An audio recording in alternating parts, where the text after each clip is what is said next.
Hello and welcome back to Speed Demon Painting. Today we are doing a deep dive into the Crown ORBAT version 3.04. This means we'll be taking a look at all the unique special rules and weapons that the Crown have at their disposal and what makes them a unique faction in Dystopian Wars. We will also be looking at the different battle fleets they can use, the patrons they can have in their force, and all the different ship entries that come in the ORBAT.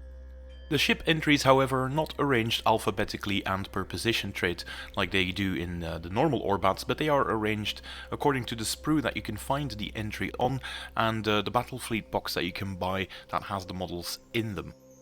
That means these ORBAT deep dives also double as a sort of build guide for newer players as well, who want to figure out what everything does in the game so they can make a better choice, and hopefully that helps them out. If it does, make sure you give the video a thumbs up, and if you want more things concerning Dystopian Wars, product reviews, all things related to the game and news, make sure you subscribe to the channel for those future videos as well. The first thing we'll be taking a look at are the unique special rules that the Crown has. This is basically what gives them their faction identity and reflects on how they play on the battlefield.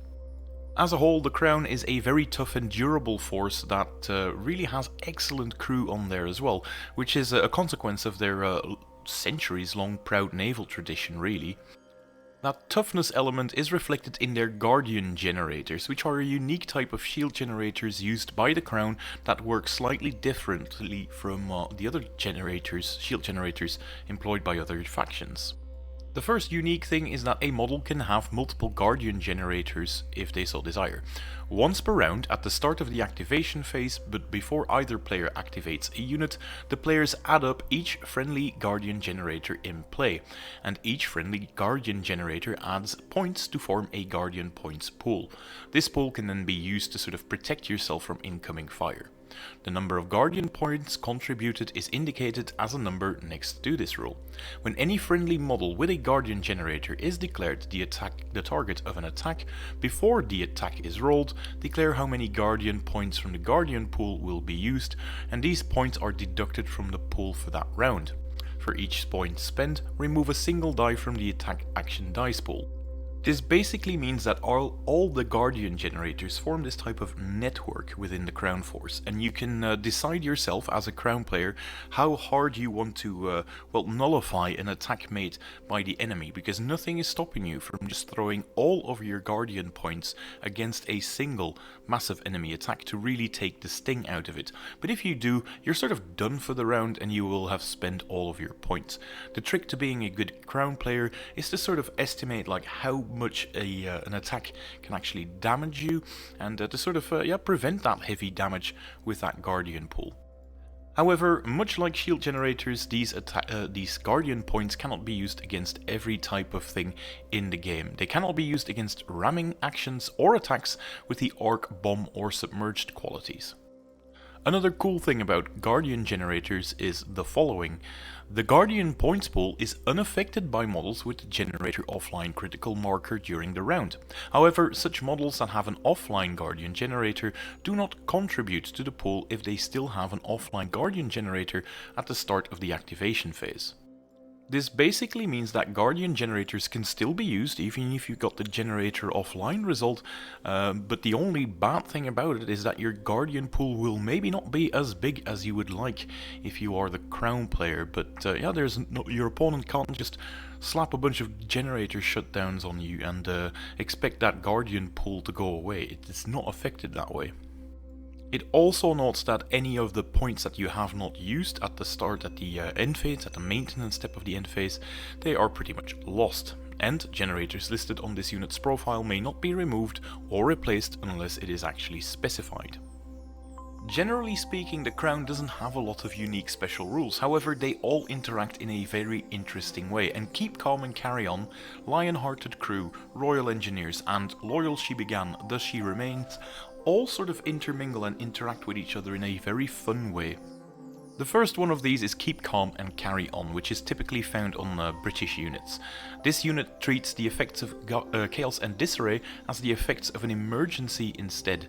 Normally at Chaos and Disarray you're not even allowed to link up your weapons and support with each other, but they treat it as an emergency instead, which means that you cannot support other models within your unit, or have your attack supported by models in that unit. But despite them treating it as an emergency, they still count as having that chaos and disarray level, so receiving further disorder condition causes damage as normal. On top of that, in a ramming action this model does not suffer from disorder. As the moving model in a ramming action, also this model doesn't suffer from any damage resulting from the ramming action. This rule generally ties in very well with Royal Engineers, because this unit can count blank results as counters when making repair rolls. That's a neat little thing, but the more important thing is the next one. Furthermore, actions with the gunnery or broadside qualities gain +1 to their lead action dice value when 2 or more weapons support their action dice pool. And remember, supporting isn't shut down by being at a chaos and disarray, because you can still support within the same ship. And in addition to that, they have Lion-Hearted Crew, which means that crippled models with this rule still use the battle ready value of their weapons with the gunnery quality and may reroll blank results when making or the initial target of an assault. This rule cannot be used if the model has the chaos and disarray disorder condition, however, even though they treat it as an emergency. This pretty much means that British units are still firing at you at battle ready value unless they are at chaos and disarray, and when they are actually supporting each other with the gunnery quality, they're getting extra dice on top of that, which means that the Crown in general is really good with gun batteries compared to other nations. The Canadian units, however, quite often use rocket batteries instead, and therefore they have the loyal she began, thus she remains rule. Now the first part is a defensive buff. This model gains +2 to its defense action dice pool if it is within 10 inch of one or more friendly units with the Crown trait. Pretty neat. But the thing that was added is, once per activation, a single aerial attack from this unit may gain the gunnery quality. Gunnery is usually a bad thing, because it just means that you cannot gain extra dice from your exploding hits when you're targeting Mass 1 ships, so it's actually a kind of debuff, if you will. So the reason why you actually want to get the gunnery quality on your dice pool is to trigger that Royal Engineers quality, or rule rather, that they have, giving you extra dice as the lead action, and also triggering the Lion-Hearted Crew, because you can still fire at battle ready value if you've got the gunnery quality as well. So that pretty much unlocks the two other rules found in within the Crown. And later on, when we're discussing the Canadian ship entries, you will notice that they have some pretty strong units with rocket batteries as well, and can therefore take on a lot of aerial units at a long distance and very effectively. Now there is one rule here that I've included that has nothing to do that is unique to the Crown, but it is heavy firepower, a commonly used rule that states that once per activation, before declaring an initial target, each model in this unit with this rule may make the following Valor effect. When they make an attack, up to 3 of that model's weapon may contribute their lead value to the action dice pool rather than the normal single lead weapon value. This is great when you use it combined with Royal Engineers, giving you +1 dice for each lead action dice value, meaning you get 3 extra dice if you're also using heavy firepower on top of that. And there is no point shutting ships down by making them crippled, because they'll still be firing at you at pretty much full effect unless you manage to put them at chaos and disarray. This means that if you're fighting against the Crown, you really sort of have to adjust your playstyle, because you can't really suppress their ships. You can't just cripple them and go like, well, they're no longer a threat. Those brave little crew members will continue fighting until the very end, and will continue fighting to good effect as well. Another cool new addition to the Crown is the gyroscopic control rule, which is on their new ship that they gained, making a single attack by this unit each activation with the homing quality gain the sustained quality provided the initial target is a surface unit or a ground unit. They have this new cool sort of V1 rocket system, and if you're using it to target surface units or ground units, they will definitely hit quite a lot harder. On top of that, if the initial target also has the immobile or lumbering rule, the attack gains the devastating quality, which is quite neat. Another neat thing that they have is Rocketeer Flight, meaning some of their units can launch or support assaults against an enemy if they are within 6 inches of it, instead of the usual 4, so they have that little bit of extra reach in the assault phase as well. Now the assault phase isn't necessarily the strong suit for the Crown, although with their lion-hearted crew and them being allowed to reroll any of the blank results, they can pretty much hold their own against most enemies, and that little bit of extra reach is definitely useful. Another cool thing that they have are trident generators. I've already talked about how good the Crown are with their gun batteries and rocket batteries as well if they are Canadian, but they are also really strong using torpedo attacks. And the trident generator is one of the reasons why that is. So I'm starting with the second part of this rule. It says any attack dice pool with the torpedo quality gains the homing quality, making sure that you can reroll blanks and the target can never be obscured, but torpedo basically already does this. Provided the friendly model with the lead weapon has this generator or is within 7 inches of a model with this generator, which means that they can sort of act as a buff bubble to all of the torpedo attacks used by the Crown, and they can get really a lot of them if they want to. In addition to this buffing effect on torpedoes, it can also be used as an attack. This generator may be used to launch a rapidly coalescing bolt of etheric energy in the shooting phase using the Trident projector bolt weapon profile. The generator has a 360-degree firing arc unless it replaces a weapon with a different fire arc on a model, in which case it retains the fire arc of the weapon it replaces. A lot of people traditionally want to replace their aft weapons using generators, but you do have to be careful with that because your attack is also going to be affected by the fact that it is an aft weapon that you are replacing, making it slightly more difficult to shoot that coalescing bolt of energy that was mentioned here. And finally, a last cool rule is the unstoppable rule, which basically comes on models that have these huge chainsaws on them for ramming attacks. After this model performs a ramming action, it is removed from the play area before disengaging, and it is placed on the other side of the impacted model, retaining its facing as though it had just passed through the impacted model and emerged to the other side. So you can basically go completely keelhaul with your own ship and just end up on the other side, which I think is really cool. In terms of unique weapon system, the Crown does have a few nice ones. The Bananach phosphor bombs are basically bombs that you drop by flying over people from your aerial units, and that V1 style bomb attack that I've mentioned is the Canberra Gyro Bomb Launcher. It basically shoots 8 dice as the lead weapon and 6 in support, which is a very nice value to have as support. Comes with the aerial homing, piercing, but also limited quality, unfortunately. And remember, using that gyroscopic control, you can actually add quite a bit of other things to it, such as sustained and devastating if you're picking the right type of target. The Crown now also has some submarines armed with the Cymbeline missile silos, and these have a very juicy stat line as well, with 10 dice as the lead weapon and again that respectable 6 as a support. They are aerial weapons that come with the blast, high velocity, but are also sadly limited, so if you're using those, make sure you have a supply depot somewhere within your force so you can refill them. The fragmentation launcher is another unique system. When you're looking at the stat line, it's not that amazing. 3 dice as lead, 3 in support, makes you go like, what kind of a weak weapon system is this? But they are commonly found on ships that actually just have 4 of them, turning it into a very respectable 12 dice attack with the sustained quality. On top of that, the ships that have these weapons also have the shrapnel rule, giving your opponent automatically the shredded defense rule if they suffer a critical hit, or critical damage I should say, rather than the actual result that was rolled. This weapon system basically combos brilliantly if you're using a lot of torpedo attacks with trident generators as well, so that is a very strong combo that the Crown can pull off there. And the reason why they can actually lean into torpedoes that much is pretty much found here. They have heavy torpedo turrets, should they so desire. They have the same stat lines as regular torpedo salvos, but you can use those instead of your heavy gun batteries or heavy rocket batteries if you want to.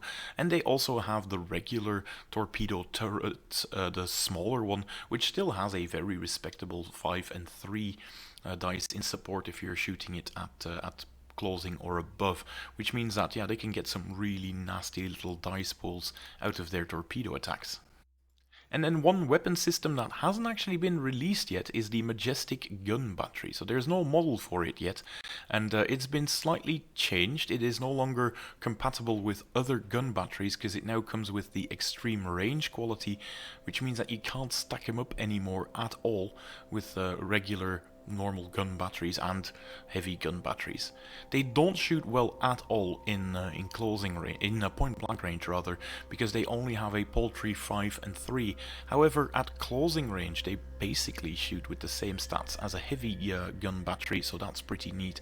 And at long range, with extreme range, they are shooting at 9 and 5 in support, so you can actually get some pretty nasty dice pools as well. And again, this is a gunnery weapon, so it stacks with all of those special rules we discussed at the start of the video. And finally, the last unique weapon system they have is the Tyrannus Naval Mortar, which can be found here. It is a very long-range artillery piece that cannot fire at all within point-blank range, but it fires a nice juicy 12 dice as the lead weapon, with an even better 7 dice in support. It only comes with the extreme range quality, but as we'll find out in the unit entry that actually has these weapons, they can use this specialized ammunition that you do have to pay points for to sort of tailor their attacks if they want to the target they are shooting at. Next up we have the different battle fleets that they have access to. Of course there is the generic Crown faction battle fleet where you can just take whatever you want, with the only thing you need is one flagship and one surface unit. This basically doesn't give any bonuses at all unless it is the second battle fleet in your force. Then you gain the strategic reserves battle fleet bonus, which means that you can change your reserve dice result to a double hit, allowing you to come in from the sides starting on turn 2. But you do have to use the crippled value of your weapons if you're using this rule to tweak the dice result. The British frontline battle fleet also only comes with a single flagship. It is the Britannia de Gloriana class, or the Sabre class if you want, with just a single surface unit that needs to be taken, and you can spam Albion classes and Caliburn classes if you want to. The bonus for this battle fleet is Valorous Conduct, and that allows you to change the value of one of your Valor effects that you're playing to the value of 50 once per round, making it slightly more harder to cancel that Valor effect that you would really like to see coming through. The British support battle fleet also comes with a flagship that is largely the carrier classes, the Victory class, the Avalon class and the Camelot class as well. It must include a surface unit, but the big bonus you get here is a command override, which is a bad luck protection that you can use once per game to just have a do-over of a dice roll, provided you haven't used any other manipulation effects for rerolls yet. The Crown also was the first faction to come with a fortifications battle fleet. This one still says familiar locale, but that's probably going to be changed because more recent Orbats that were released have a slightly different rule compared to this one, so I'm not really going to go into this rule too much because I'm pretty sure that will be changed as well. In terms of the Canadian frontline battle fleet though, you have to take a flagship. It only needs to have the Canadian trait, but they are not quite as spoiled as the British are for choice there. And you have to include one surface units as well, and you gain the benefit of a Snowbird Strike.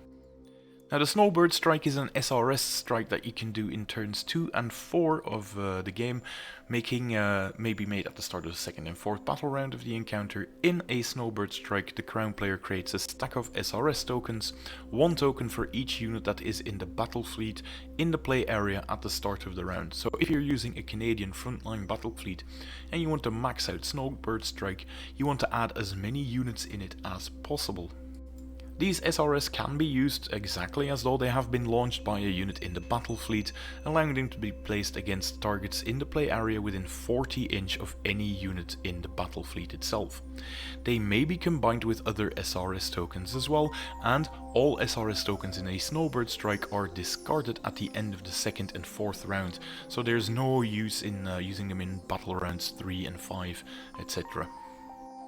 Which means that you can technically go up to an 8 SRS stack for free using this battle fleet, which is definitely something that would be quite strong, but however that would be quite an expensive unit as well, unless you're going a lot of minimum sized units within your Canadian frontline battle fleet.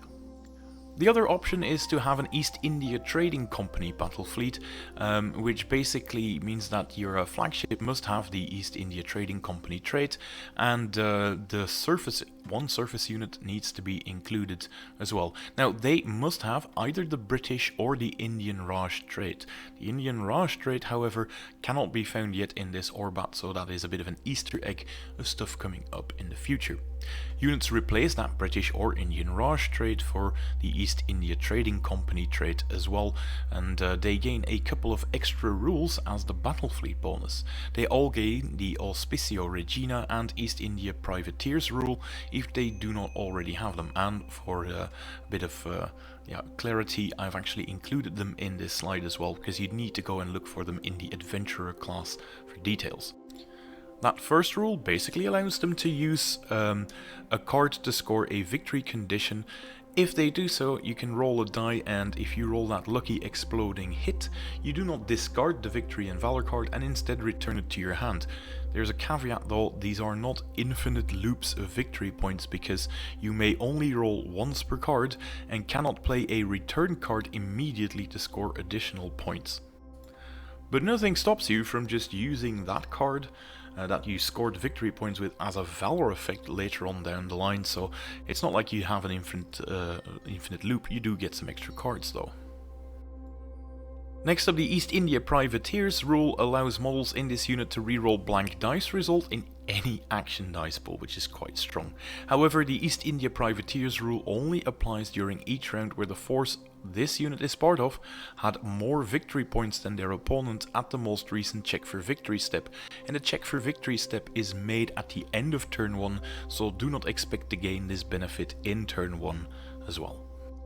And then the final battle fleet the Crown has access to is the British Rotor battle fleet, which basically means you can either have an Avalon class as the flagship or a Prydain class unit that gains the flagship trait as well. There are no bonuses associated with this, however, the main bonus being that you don't have to include anything but aerial units should you so desire.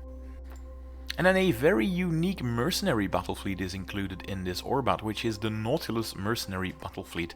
She actually doesn't, this flagship doesn't have the Crown trait whatsoever. It is a pure privateer ship.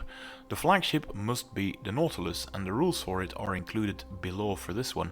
If you want though, you can still have a few submerged units added to them with either the Canadian or the British trait.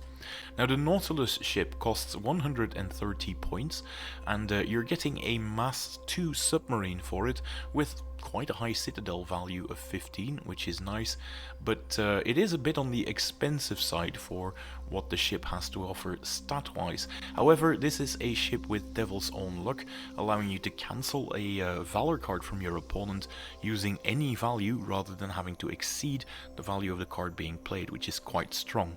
This is pretty handy though, because you can just take this ship on its own if you want to have a Devil's Own Luck unit in your force. And it's not half bad, because it actually comes with quite a nice heavy torpedo salvo that can be fired to the front, and should you so desire to the aft as well, although that is slightly tricky to set up. It's not undoable though, because now this unit comes with Silent Hunter, allowing it sort of to be deployed deeper into enemy territory, so you might actually get a bit of use out of that heavy torpedo salvo as well. The really terrifying attack this unit gets to make though is using that Vengeance Keelsaw, because this is the one with that unstoppable rule, meaning that you just go straight through an opponent with a horrendous amount, I think it's 25 or something baseline, if it actually manages to make that ram attack. So yeah, expect this unit to come under heavy enemy firepower though if you are setting it up, so make sure you set it up somewhere pretty much safe if you can. Next up we have the Crown Patrons. There's only 2 of them in the Crown list. The first one is Madame Adrastea, Her Majesty's Trusted Council, which the patronage is 2 victory points, meaning your opponent will score 2 victory points at the start if you're using this. Make sure that you don't combine that with the East India Training Company though, because you'll be on the back foot and having to score at least 3 victory points before you can actually start using that East India Privateer rule. Now what does this patron do? Once per round you may replace the victory condition on any victory and valor card that has a value in the top left corner of 30 or higher, and simply replace it with one of the easier ones to achieve. Destroy any unit this turn and score +1 victory point when you do so. So you're basically giving some victory points to your opponent in order to score very easy victory points during the rest of the game. So if you manage to score 3 or more victory points using this neat little trick, you will have had a bonus. Nice. The more controversial one though is Mycroft Holmes. This one sets you back a massive 3 victory points in the game condition, but at the end of the draw for victory and valor step of the initiative phase, you may discard a random victory and valor card from your opponent's hand. So he just basically has to hold out his hand and you just draw one out of there and he's just lost it. He cannot replace that card until the end of the next round. This means you've either pulled one of his most useless cards out of that stack, or you've pulled his highest value that he can possibly bid for the initiative for the next round, in which case you probably are going to get the initiative on the next turn as well. It's a bit of a gamble, but if it pays off, it really pays. Next up we have the different ship entries, and I'm starting this off with the Britannia class ship. Why? This is the flagship that comes in the 1-player starter set, and therefore quite a lot of new players will probably be buying this ship. It is a heavy battleship, and yeah, you can pretty much see that from the stat line. It doesn't move very fast, although it has very respectable armor at 8 and 16 Citadel, and comes with a decent defense values of 7 for the air defense and 6 for the submerged defense. The fray also definitely not bad, and the hull point distribution is pretty darn good.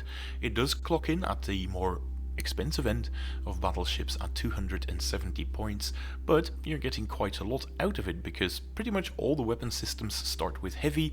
As you can see, it comes with 4 Guardian generator points on top of that, so you can use that dice pool to protect this one.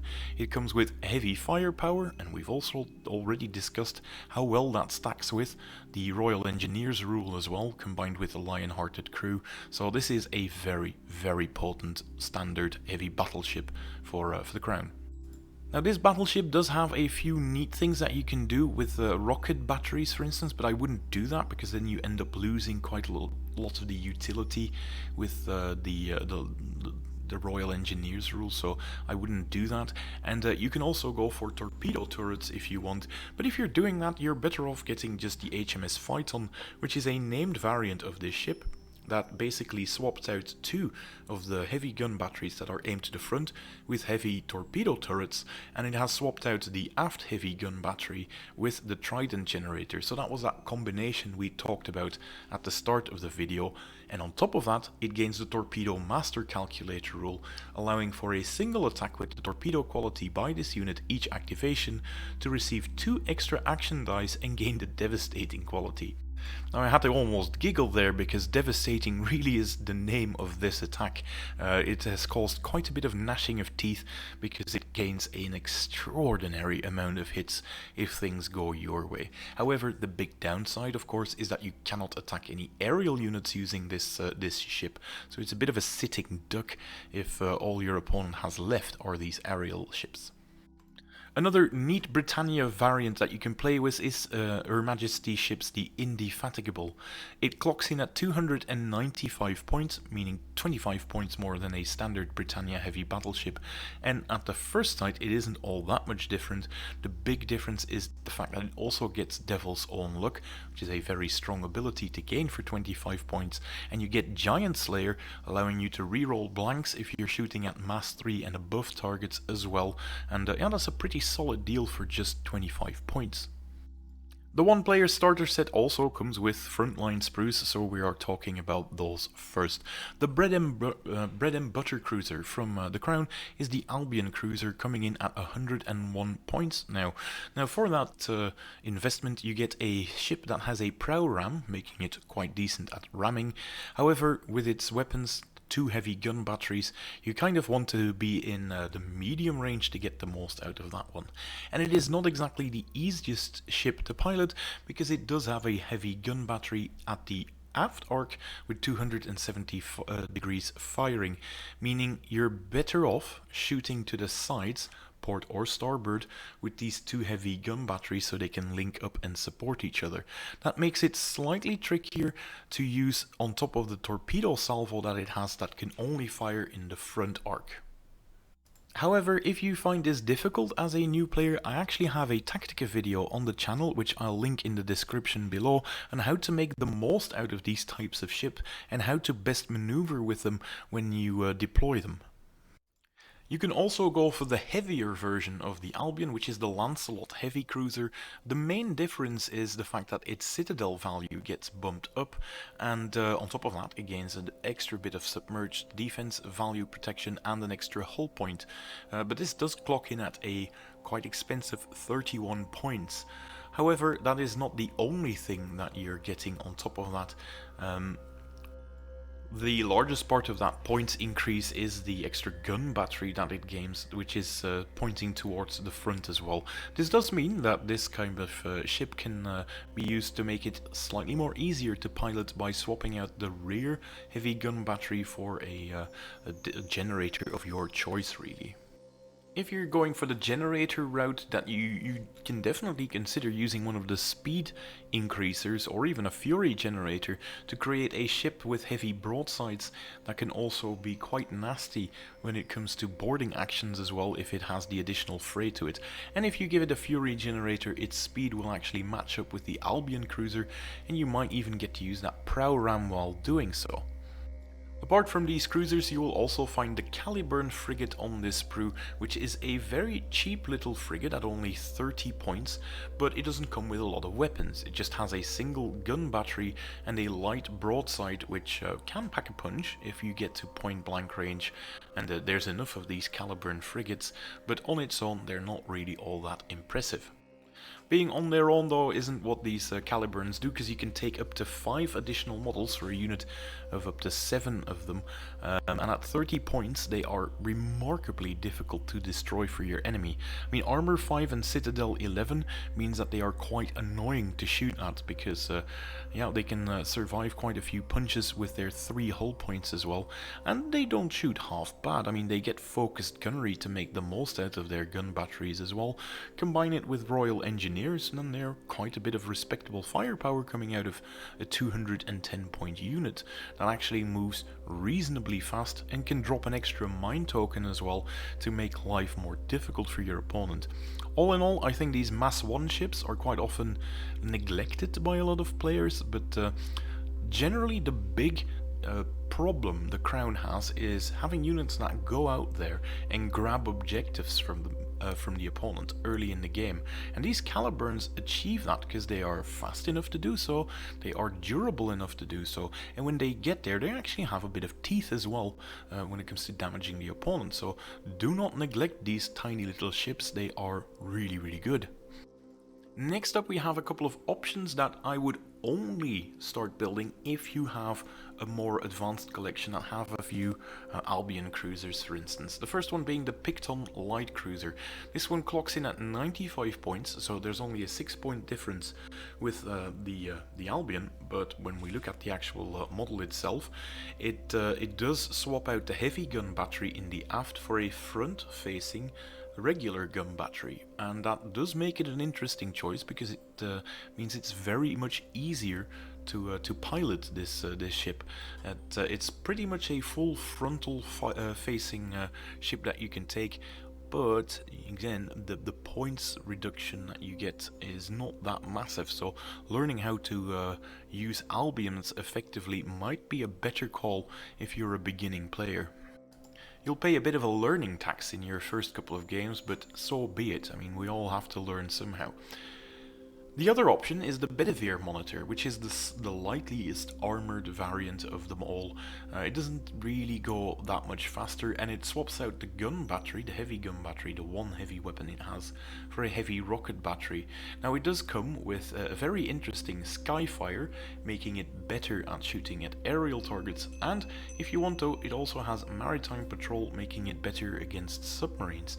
So this is a very niche ship that, yeah, if your collection is beyond complete almost, definitely build one of these units because it can be used to good effect, but it's more niche. The Sabre Command Cruiser is a solid choice as well because it only clocks in at 280 points, which is 140 per cruiser. That's not that much extra if you can compare it to the Lancelots we've just seen, and it is a flagship unit that comes with Fortunes of War, giving you the ability to cancel enemy valor effects, and that is quite strong on its own. You're not exactly taking this unit for the exceptional amount of damage that it can dish out, you're more taking it because it's a thorn in your opponent's side that he has to eliminate first before he wants to reliably use his valor cards. Just be aware though that you probably do not want to build this ship if you're using the one-player starter box, because if I'm not mistaken, you have to use the bridge of the Sabre Command Cruiser to complete your Britannia class battleship. So just one of these Sabre Command Cruisers will be pretty pointless unless of course you're buying extra squadrons later down the line. The one-player starter set will also include the Crown Support Sprue, which is a bit of a controversial one because it got reworked quite dramatically halfway through its life cycle. So it's actually got 3 slides on it, and the last one is only applicable to any of the latest versions of the sprue, but I'll make sure to reiterate that point when we get there. The first thing you can build with the Crown Support Sprue is the Mass 2 cruiser called the Agincourt Bombardment Cruiser, clocking in at 110 points. And this one comes with that 12 and 7 in support Tyrannus naval mortar with extreme range that we've talked about when we were discussing the special weapons. It shoots far, it shoots with a lot of dice, but you can't really use it in point blank, so this is your quintessential artillery piece. However, this unit may include the following additional ammunition types for that Tyrannus naval mortar, and each ammunition type provides additional qualities to the weapon profile. The unit may take as many ammunition types as it desire, although the costs do spiral out of control a bit if you do so, but it must declare a single type to be used when making an attack. Each model in the unit must use the same additional ammunition type, so you can't just mix and match with one of them having one type of munition and the other having the next. Well, the whole unit needs to take that upgrade. The point cost is indicated per model. Now the first type of artillery shell that you can use is the Amphion, which gives it the submerged and torpedo quality, clocking in at 15 points. Now to me this is the least interesting option, because if I'm honest, just use one of the dedicated torpedo options if you really wanted to use that one, but I suppose the flexibility is why this costs so many points. The Pax ammunition type gives it devastating for your single target needs, clocking in at 20 points, and you can also get the Bananach option, which I think is the most interesting because it provides blast and hazardous to your attack, and this basically means that all opposing Mass 1 targets must really spread out unless they want to be blown apart by your Tyrannus naval mortars.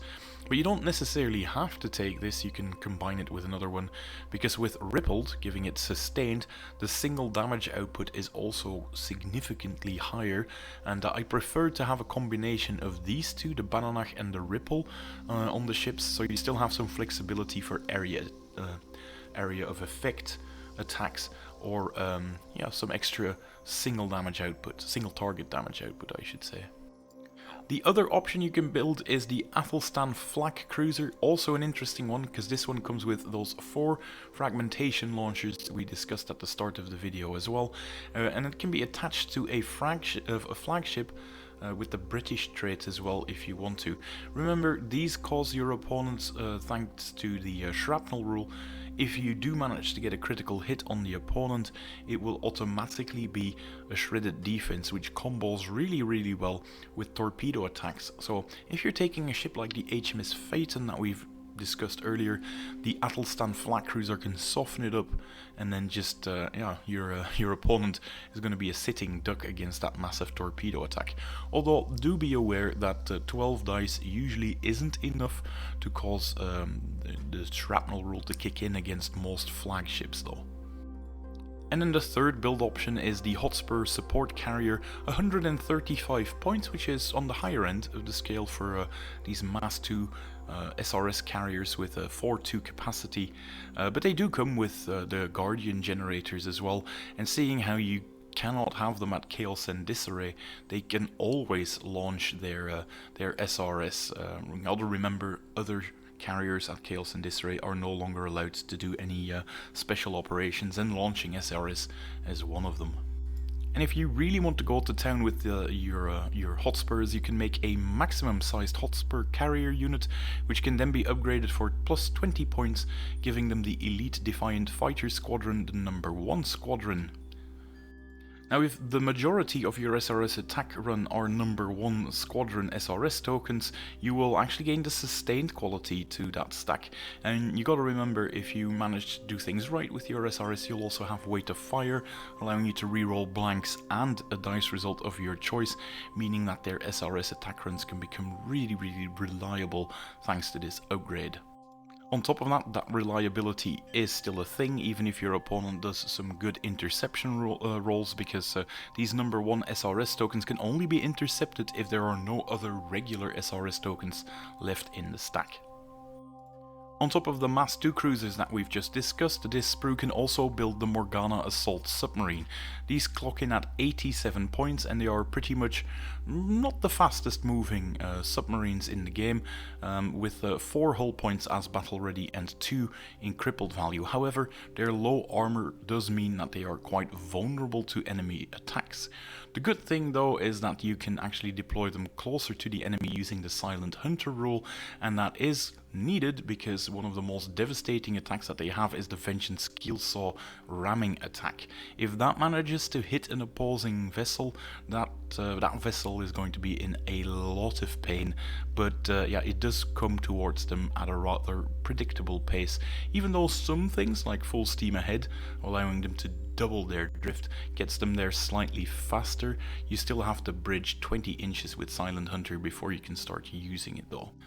And in terms of shooting attacks, this comes equipped with a heavy torpedo salvo, but that is not exactly the most spectacular thing given the 87 points cost of the Morgana, so they really are just almost a distraction carnifex for your opponent. He's going to have to respond to them to shoot them down. He's not going to have the hardest time though with the Armor 5 and Citadel 10. However, this isn't the only kill on sight unit that is mentioned on this slide. The Excalibur Heavy Destroyer clocks in at an eye-watering 49 points per model, which is a lot for a Mass 1 ship that has Armor 5 and Citadel 12 with 3 hull points, but it does come with cruiser side torpedo salvos, meaning that it can punch quite above its weight class, and comes with cruiser side broadsides as well, meaning there's a lot of firepower on this tiny little package. You do have to be a bit careful as the Crown player though. This unit does get the Vanguard rule, and there is a danger of you putting your Excaliburs in harm's way. You kind of want these units to be at the side of the board so they don't take the full brunt of your opposing firepower as well. They do have the reach to do some work with their extreme range torpedo salvos, and on top of that you can actually clear a flank rather effectively with the 2 gun batteries that come on there and the broadsides that they come equipped with as well. So these are some excellent flanking units, but their high points cost and relatively low armor and hull points means that yeah, it's another one of those Crown units that your opponent is going to want to sink as fast as possible. And like I've mentioned earlier, these 3 units are on the relatively newer sprues, the newer Crown support sprues. The first one being the Grail Gyro Bomb Carrier. This is the one that comes with the Canberra Gyro Bomb Launcher, which can shoot 360 degrees, and that was that V1 bomber, if you will, that shoots so well at surface and ground units. And if your opponent is a lumbering target or an immobile one, this definitely means it'll make minced meat out of it. You do want to be careful with them though, because their hull point distribution is similar to what carriers have, meaning that they will be crippled rather easily if you put them in harm's way. So definitely have them hang back at the backfield and just yeah, pummel away at your opponent using your V1 bombs if you can. It's quite a fun little artillery piece, this one. Those Excaliburs that we've mentioned can now also be built as an alternate Secas fast destroyer, which is a lot more reasonable in terms of points cost, but it no longer comes with the full torpedo salvo. It comes with a light torpedo salvo instead, and it has swapped out the gun battery for a rocket battery as well. However, this unit is more specialized at shooting at the skies because of the cloud hunting rule, giving you extra dice when you're using a lot of support against sky units as well. They are quite fast as well with linear dash, and they can act as scouts as well with hydrophone relay, allowing you to remove the obscured bonus from enemy vessels within 7-inch range. On top of that, they also gain forward deployment, so you can actually deploy them quite close to enemy lines if you want to get the most out of that hydrophone relay. But again, be careful though, because with only Armor 5 and Citadel 11, they are not that hard for your opponent to destroy, especially if you put them too close to his point blank and closing range weaponry early on in the game. The Morgana submarine was the very aggressive one that wanted to ram the opponent, and the Guinevere Strike submarine is the one that wants to do the exact opposite. It is slightly cheaper at only 80 points, which is good news because it comes equipped with torpedo salvos, allowing it to hang far back, and the Cymbeline Missile Silo, which is a blast type of missile weapon that has a very good long range, so you can just sit back and shoot without the need to put itself in harm's way like the Morgana has to. And the cool thing about it is, if you really want to have a good spot where you can just bomb away at somebody, you can use the unexpected arrival rule as well to pop up somewhere midway in the board and just shoot at your opponents. But if you do, you're going to have to use the cripple profile of this weapon.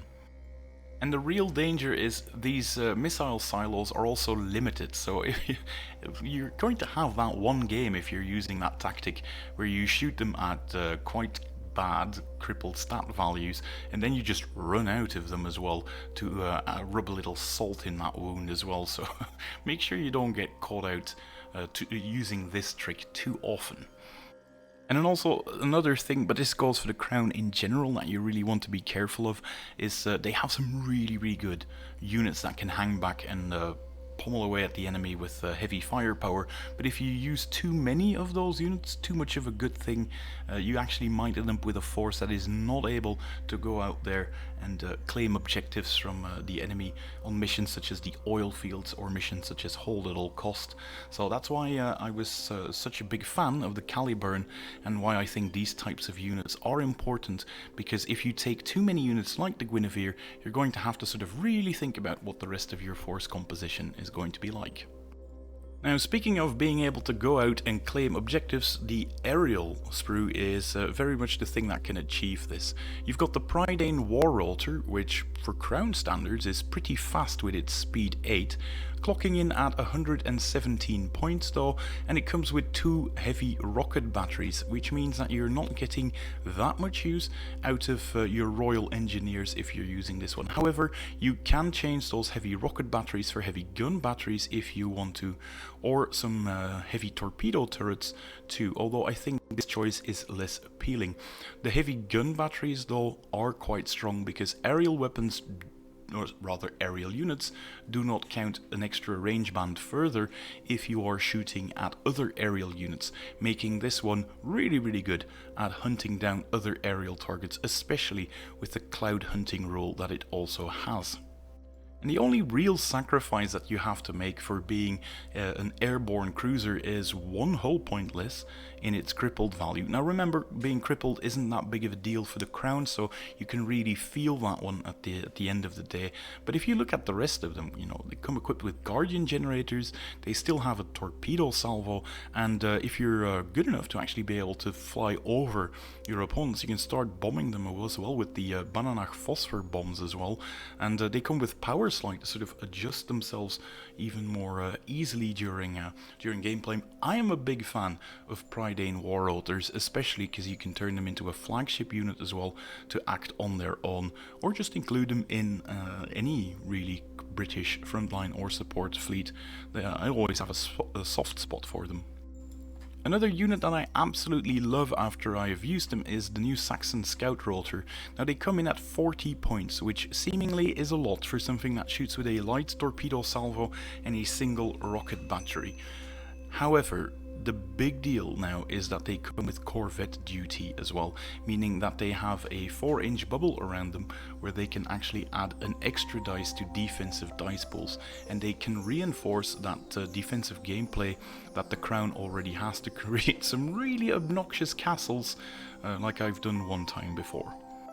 It is a trickier unit to use though, because you want to balance that defensive buff that they provide along with the Vanguard move that they can make, and the fact that they are one of those units in the Crown that can go out and actually grab objectives rather easily. So it's sort of a case of deciding when it is time to move them forward and when it is time to just hang back and pelt your opponent with those torpedo salvos and those rocket batteries that come with quite decent range as well. You can include them in Canadian battle fleets, like I said, and the same can be said for the Taint Angel battle rotors, which are the more expensive versions at 48 points as well. And what do you get for those 8 points extra? Well, you no longer get that defensive corvette duty, but they now do come with torpedo salvos, both at the front and aimed at the aft. It's slightly trickier, of course, to use the one with the aft arc, as is logical, but yeah, it is on there, and every now and then you can use them. On top of that, you get better assaults through the Rocketeer flight, giving you some extra range for assaults, and soon we will be seeing beach-style landing missiles and missions, and yeah, these have the landing vessel rule as well, allowing them to deploy those new ground tokens that were released in the Fortunes and Glory set. And they have some more utility as well, because they also come with the hydrophone relay, which allows you to remove obscured bonus as well. So yeah, that's quite a lot of extra that they have. They also can be attached, if you want, to an Avalon class, and it's not just a single Taint Angel that can be attached this way. It can be the full unit of 4 of them, because you can have up to 3 additional models that can be attached to the Avalon class. Don't expect any miracles from this though. The Avalon doesn't have torpedo salvos. It has aerial torpedoes, although it can have some extra rocket power oomph, because the Avalon comes equipped with 4 of them, and the Taint Angel will add another 4 to that. The Avalon pretty much is the option that you can buy if you want a, yeah, pretty much a carrier that flies. It clocks in at 295 points, comes with the 4 rocket batteries that I've mentioned, and comes with a heavy flak broadside. Again, that is not stackable with the Taint Angels that can be attached to them, but it is nice on their own. And they come with the aerial heavy torpedo salvo, which is a variant that is the aerial, or has the aerial quality and has high velocity, meaning that double counters only count as single counters against these types of torpedo. They do have a laundry list, these Avalons, of extra utility, such as Flak Barrage 10, allowing you to shoot down enemy incoming SRS. It has its own Guardian generator with a respectable 3 points, comes with heavy firepower so you can get a little bit of extra oomph out of those rocket batteries, and makes for quite a decent attack if you attach 4 of the Taint Angels to them as well. However, it does come with lumbering, meaning it is only drifting 3 inch, and your opponent gets to reroll blanks if they are shooting gunnery weapons at them, meaning this is a rather slow moving thing, because it only drifts 3 despite its mass 4, and will only have 5 speed, so it's only advancing 8 inch per turn, which isn't exactly stellar. Another entry that I didn't quite know where to place is the Lord's Hood. Now, we've mentioned the Sabre class already when we were discussing the frontline sprue. The Lord's Hood is pretty much that unit but on steroids. You get 3 cruisers in one, and it comes with the full Fortunes of War, as you would expect from Sabres, but they gain Giant Slayer and, more importantly, heavy firepower into this unit as well, meaning that they can actually pack quite a punch for some cruisers. The little bit of fluff mentioned here also says that the Alliance and Union Naval Intelligence has them classed as vessels of disproportionate threat, and that is pretty much how they play. They are Sabres on steroids. It's a very fun unit to play with, and should you find yourself with an extra cruiser to spare after you've purchased them and you haven't yet built your Sabres, making 3 of them by buying an extra squadron very much is a fun unit to play with. You'll have a lot of good times, and your opponent is going to learn quite quickly what a vessel of disproportionate threat means. If, however, you want more carriers, the Victory heavy carrier actually is quite a good option. It clocks in at 299 points. The only downsides to the Victory is its slightly awkward weapon configuration. It has 2 heavy rocket batteries aiming 270 degree to the front and side, and 270 degree to the other side and the front. The last one is aimed at the back, so only 2 of these heavy rocket batteries are only ever going to be able to stack together, with a 4th hardpoint being a big Guardian generator that this ship has as well. However, shooting isn't exactly what this thing needs to do. It comes with a very respectable SRS capacity of 10 and 5 when crippled, so do not use this one as a gunboat. It's not really its main role. Its main role is to hang back and shoot at the opponent. However, if you do want the gunboat option, you can take the named variant called the HMS Ark Royal. This one comes with a slightly higher citadel value, +1, which is always welcome, and the big difference is that it uses 3 heavy gun batteries that are all neatly aimed towards the front, and they do the more sensible thing of putting the shield generator in the back. This makes the HMS Ark Royal quite a bit more expensive, 56 points, but if you take this one, you're actually getting a ship that combines the utility of an SRS carrier with the firepower of most heavy battleships found in other factions, because, again, swapping to heavy gun batteries means that all those extra rules like Royal Engineers start kicking in, the Lion-Hearted Crew thing starts kicking in, because, you know, carriers are easier to cripple, but the HMS Ark Royal doesn't care. And on top of that, you gain the inspirational rule, allowing you, or friendly units near it, to remove a panic token if they want, meaning Chaos and Disarray is highly unlikely to ever kick in for any Crown units found nearby. And on top of that, you can reroll a dice, if you don't forget, for every single phase during their activation. All in all, if I'm using a Victory heavy carrier, I am always on the lookout for those extra 56 points to upgrade it to the HMS Ark Royal. I like it that much. Big ships are clearly a Union thing, because you can also get the Gloriana Battlefleet set. The Gloriana Battlefleet set obviously builds the Gloriana Dreadnought, clocking in at 325 points. And if you're thinking about the Britannia but go like, this is still not heavy enough to my liking, you get the Gloriana. It does clock in at 55 extra points compared to it, but you do get quite a bit extra for it. The first thing is straightforward, some more hull points, an extra hull point in the battle ready state and in the crippled state, and if you look at the weapons loadout, you get 4 gun batteries in addition to what it already had. Now, you do have to keep in mind that only 2 of them are going to ever be able to stack on top of the 4 heavy gun batteries that it has. It very much has a sight firing profile, but it does that extremely well. If you're found in the side of the ship at closing distance, you are in for a lot of pain, because if heavy firepower goes off, 3 of those heavy gun batteries are going to contribute 10 dice to the pool for 30 dice already. The 4th one is going to add 4 for 34, and the 2 side ones as well are going to be adding 3 each for 40 dice fired at the side, which is not insignificant. In addition to that extra firepower, you also get that much sought after inspirational rule, which means that your force will almost always be used to full effect, at least if they are found near your Gloriana. If you do not care for the extra offense that the Gloriana has to offer, you can also build it as a Camelot High Guardian, which is a utility ship that clocks in at 360 points. It does not gain any of the extra gun batteries like the Gloriana does, however it gains an exceptional Guardian Generator 8 rule. And it doesn't stop there, they also get the Guardian Surge rule. As a Valor effect, models with this rule may double its contribution to the Guardian points pool, provided the Valor card discarded has a value of at least 40, including by Valorous Conduct. So if you are lucky enough to have Valorous Conduct in it, that last bit of at least 40 is a bit moot, because you're just going to use Valorous Conduct on that one. And it is a very important Valor effect to get through, so I would definitely use it on that one, or use a very high card value on it, because 16 Guardian point pool points to your pool, that is that's not insignificant. That's going to cause your opponent to gnash his teeth. Another more utility-oriented variant of it is the Adventurer Grand Indiaman, clocking in at 320 points.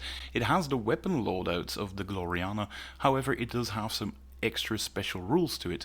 The first one being the Auspicio Regina, allowing you to recycle cards that you've used to score victory points, and the East India Privateers, allowing you to re-roll blank results in any action dice pool, which is really strong, but you do need to be ahead in victory points in order to do so.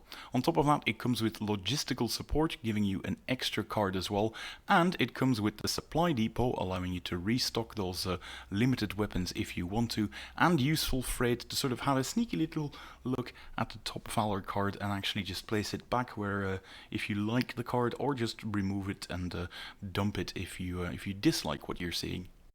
It also comes with some options to replace weapons, although to be honest, given how good they are using their gun batteries, through Royal Engineers I should say, that still is not always the most appealing choice. Mind you, they do not come with the reduction in Chaos and Disarray, because these are the East India Privateers, and they are not quite as brave as the British cruise members are. Another very interesting option is the HMCS Tilloch Galt, which clocks in at 360 points, and the only really weird thing about it is the fact that it gives up its front ramming prow and changes it for the ablative prow armor typically found on Canadian ships, because guess what, this is a Canadian vessel, so if you want to mix things around in terms of adding this to a Canadian fleet, you now can. Other than that change in trait and the swap of the prow ram to the ablative prow armor, there's not that much difference compared to the Camelot High Guardian. This one pretty much just allows you to take it in Canadian battle fleets. And that ship pretty much is the segue to move on to Canada, because the first thing that we'll be checking out is the Protector class submersible carrier. This one clocks in at 240 points, which isn't that much for a carrier, but the capacity for SRS is also rather limited, with just a 5.2. It is a submarine, so don't expect armor 8, it's only armor 7, with Citadel 13, and the hull points, 11 in total, are still fairly good, well distributed. You won't be crippled that easily for a carrier. It's not exactly the fastest moving thing, with only speed 5 and well, a mass of 3, only making it move 8 inches if you want it. However, it does come with unexpected arrival, meaning that you can almost deep strike it, if you will, anywhere on the board, but you have to use the crippled value. And using the crippled value isn't the worst thing of it if you are arriving from reserves, which you would be if you're using unexpected arrival, you cannot launch your SRS in that same phase, making the offensive output of this protector significantly lower. That last bit, however, is fixed if you're taking the named version, because this one has the unexpected airstrike, which is a long worthy rule to pretty much say that it can still use its SRS to the capacity, up to its capacity value if you want to, and if you're arriving via unexpected arrival. In terms of firepower though, you get 2 heavy torpedo salvos aimed at the front and 1 heavy torpedo salvo aimed at the back. A bit of clever positioning will mean that you can sometimes use all 3 of them, but again, that depends on how your opponent has set up more than anything else. In terms of the frontline sprues, the Canadians have their own frontline sprue, and you will find 3 of them if you started the game using the Sturginium Skies box. Now, the first one is that I would recommend building if you bought the Sturginium Skies box is actually on the next slide. I'm first discussing the bread and butter cruisers that the Canadians have. The first one being the Newfoundland attack cruiser, clocking in at 115 points. Now, that is on the high end of the scale for something with 2 heavy gun batteries, a normal broadside and a torpedo salvo, with defensive stats that aren't exactly anything spectacular either, at armor 6 and citadel 11 with 8 hull points in total. The special thing about Canadian cruisers is the fact that they come with ablative prow armor, which means that if you're being shot in the front, you will get the ablative armor rule. And the ablative armor rule affects a number of exploding dice if you're being attacked, equal to the mass value. Those exploding dice will not be generating additional dice as well, which adds an extra layer of protection to them. They are, however, very easy ships to pilot if you're a new player, because all of their weaponry, bearing of course the broadsides, are pretty much aimed at the front, making them quite easy to maneuver. If you want a Newfoundland attack cruiser that comes with mine utility, however, you are using the Yukon auxiliary cruiser, clocking in at 131 points, and there isn't a massive amount of difference between them. The biggest difference is the fact that these are a mine layer, meaning that they can deploy mines at the start of the encounter, and also a mine sweeper, meaning you can either sweep away the mines if your opponent has been deploying them, or not get caught out by your own mines, which is something that sometimes happens if you're not being careful during your deployment step. If you want a different type of utility altogether, you can use the Halifax Shield Cruiser, and I'm really a fan of this one. This one clocks in at 135 points, but comes with a very unique rule called the McCurdy Shield Amplifier, meaning any models with a Guardian generator within 7 inch of 1 or more models with this rule get an extra +1 to their Guardian point value, and a model cannot benefit from this bonus multiple times, so getting 3 of them isn't exactly the best points spending that you can do. However, attaching them to a Canadian flagship unit is a very smart thing to do. They can be attached to the Toronto class, which we'll be discussing next, but before you do, I would almost always upgrade the heavy gun batteries that it has to heavy rocket batteries, because the Torontos come with rocket batteries, and so they can stack together as well. The Toronto Control Cruiser pretty much is 140 points for each cruiser, but they come in squadrons of 2, so the squadron cost is 280 points. They come with 2 heavy rocket batteries, like I said, broadsides and torpedoes, which isn't exactly stellar for a unit that is 140 points per model. However, they do come with Fortunes of War, allowing you to block enemy valor effects, or cancel them I should say, if one of these models is still battle ready. Apart from that very good ability, they also are excellent anti-air units, because they have the anti-air specialist rule, a rocket barrage to get even more out of those heavy rocket batteries. Again, you can stack them with the Halifax as well, and if you stack them with the Halifax, they will actually generate, or that unit I should say, will generate a very respectable 6 Guardian generator points as well, which adds to their durability. There is an option to add extra weapons in the back to it. Any model in the unit may lose the vulnerable stern rule and take a gun battery, rocket battery, which is the obvious choice, or a torpedo turret for 15 points per model, and it now comes with the aft port and starboard fire arc. However, I do not think this is the best thing you can do. It does add a bit of extra oomph to your firepower. However, it is far easier to pilot if you just use the forward using rockets, and yeah, they already pack quite a punch with those anyway.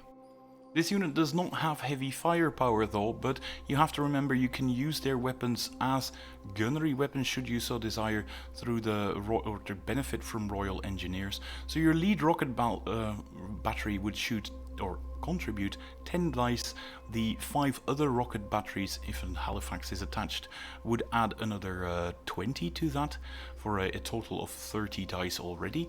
And on top of that you get the rocket barrage for 32 dice, allowing you to reroll blanks with the anti-air specialist rule as well, which makes for a pretty nifty little strike against opposing airships that are not really all that heavily armored in general. Add to that the extra Guardian points and the utility of Fortunes of War, and I think you have way worse things that you can spend 415 points on.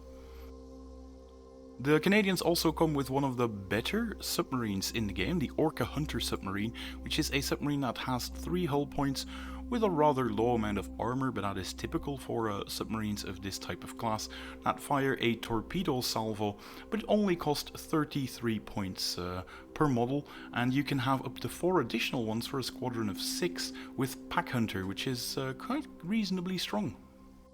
Again, Mass 1 ships are often overlooked, but a Hunter squadron of these type of submarines is really good because they deploy very late in the deployment step.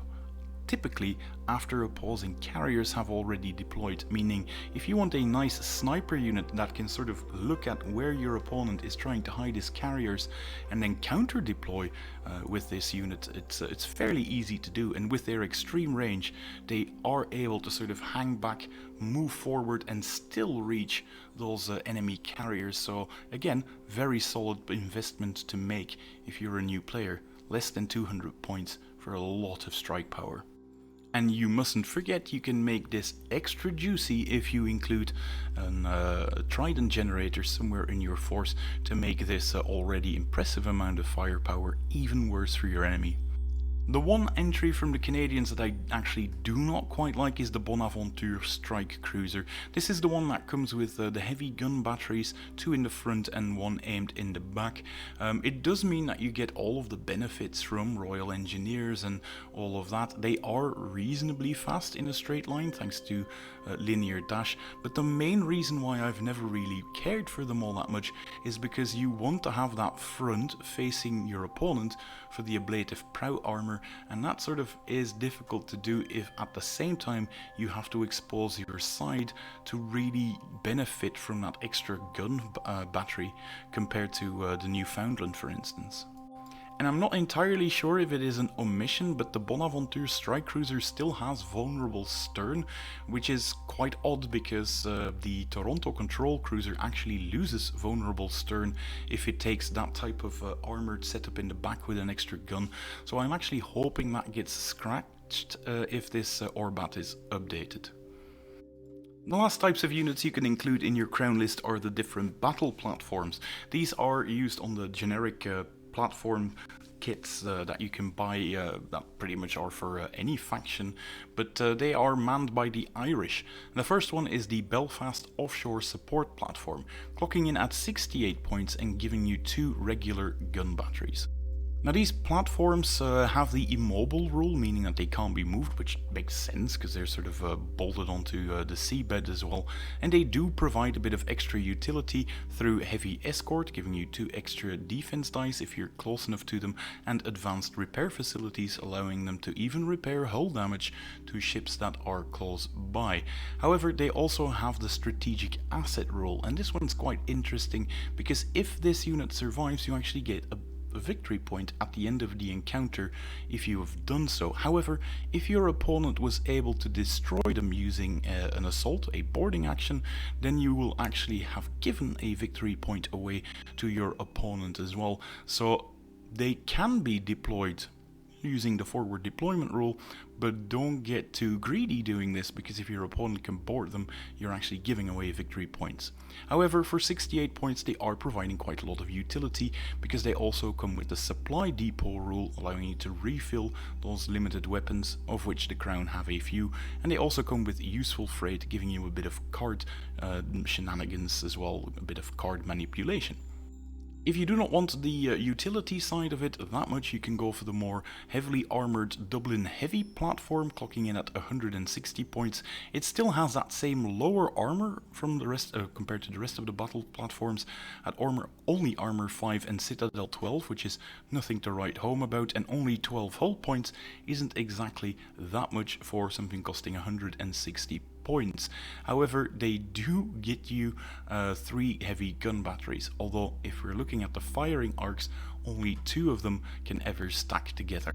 That being said though, you can attach an extra battle platform to it, because it's the Ross battle platform is an attached unit to any Irish unit, such as the Dublin Heavy platform, allowing you to get an extra heavy gun battery in there, allowing you to shoot 3 at all times at any target. And they will provide a bit of extra protection towards each other, because they both have the heavy escort rule as well, giving you 2 extra defensive dice on top of what they already have, to sort of ward off any torpedo or rocket attacks. And fortifications are going to be a big thing soon in the Crown roster, because this one is in there as a bit of an Easter egg, an unreleased model, the Windsor Warp platform, which used to be this sort of weird walker thing that the Crown used to have back in the Spartan era days, but they are probably going to be swapped out for a more sensible Windsor war platform that comes with 2 Tyrannus naval mortars, so that'll be quite interesting, for quite a bit of firepower at 285 points, and it'll actually have a nicer armor value and citadel value, with quite a bit of heavy or a good hull point distribution as well, with some really cool looking rotational mount thing, where it can actually sort of turn 90 degrees clockwise or anti-clockwise to sort of, or counterclockwise, to sort of get into the correct firing arc with those impressive 2 naval mortars as well. Comes with Guardian generators as well, heavy escort, heavy firepower, which is really good with the Tyrannus naval mortars, and you can still attach extra heavy gun batteries to it if you want, because it has 4 of them, albeit only 2 of them can stack together. But you know, with 1 being provided by the Ross platform, you're still getting the benefit from the Royal Engineers if your Windsor War platform is supporting your Ross battle platform. So yeah, cool little entry.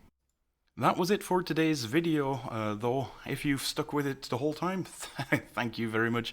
Remember, if you liked it, hit the thumbs up button, and if you want to see more deep dives coming up, I hope you subscribe to the channel, and I hope to see you in that future video.